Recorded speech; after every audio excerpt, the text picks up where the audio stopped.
Hi guys, Chris at the Ultimate Recycler. I'm currently cleaning out a deceased estate house lot. Just thought I'd show you what to look for in the cutlery drawers. Most dealers have a quick scan and then walk on, but you can do quite well out of this. So I have a quick scan through here. There's some old bone-handled knives here. It's not really actually bone, it's a faux bone, sort of a plasticky compound. They're too far gone to be worth much. That one's still usable, but yeah, they're quite aged, not much value there. We've got some silver plate spoons, soup spoons, some more modern stainless steel flatware, silver plate forks and teaspoons. Well worth a look in the teaspoon section, and we'll have a bit of a better look at that in a second, because you can find sterling silver in there. And what else we got? Just a couple of a souvenir Yarrawonga teaspoon. That's still saleable, but it's only plated brass, so probably only a few dollars. In the next drawer down, we have some utensils. Now, vintage kitchenalia is quite popular, sells very well. These Swift whips always sell well. This one looks to be in pretty good condition. It's a painted timber handle version. And it is branded Swift Whip, this one, as you can see there. That's a $15 item in the shop. Also in here we have, this is a painted timber handle piece. It's actually a knife sharpener. I think it'd be Australian made. No, it's English, Skyline English. So that's another saleable piece. You'll probably get 10 for that. Amongst the other utensils, we have some bone-handled stuff as in the other drawer. This is in better condition. It has got a bit of a burn on that section. But that's a carving knife and fork set. Probably $10 a set, even with the damage. And that one, if I can see the brand on that one, English again. So, yep, that'd be a $10 set.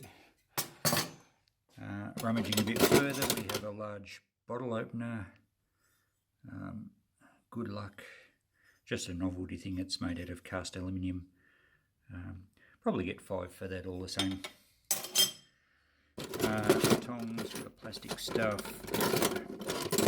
Meat tenderizer. A lot of this stuff would go in $1 a pick box. Bone handled knives again, a little bit rough, but they're still saleable. There's some better ones here. They're in better condition. Now, ones like that I would probably get $4 each for. English, Sheffield, yes, so 2, 3 of those. So we'd probably try 5 each on those, so there's 15. We have some old shears, kitchen shears. Can we read that? Prestige, I think that's possibly English again. Quite a good quality set of shears, and they're not rusty. They're in good operational condition. So look, there's 5 easily again. So look, it certainly adds up. And at the back here we have another painted timber handle bread knife or serrated knife. Can't see any marks on that one. Well, there is a bit of a mark there, my camera's not focusing. But look, that's a $5 vintage item as well. So you can see how the value can add up. 15, 5 is 20, 10 for those is 30, 5 for that one's 35, 45, and 15, $60.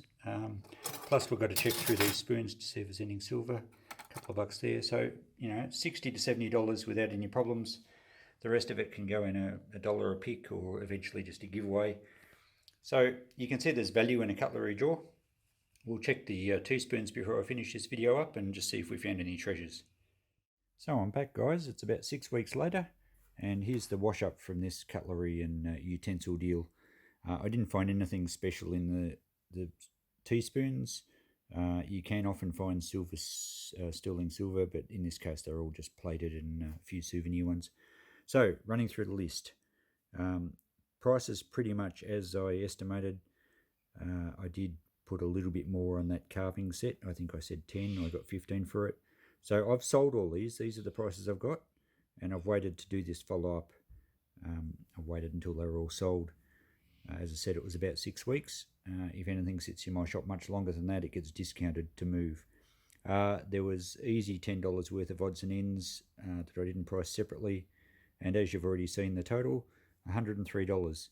So whilst there's no treasures, there's no really good pieces, it's just general quantity and a bit of quality there, with vintage kitchenalia being popular. And you can see how you can turn what would normally be considered junk, and if people are cleaning out a house quite often, they just ditch the whole lot in the wheelie bin. There's money to be made, so just be aware of it. Hopefully I've helped you identify what's saleable and what's worth grabbing out of these sort of deals. Thanks for watching. I'll keep going with my secondhand dealing tips and clues as I think of things to do videos on.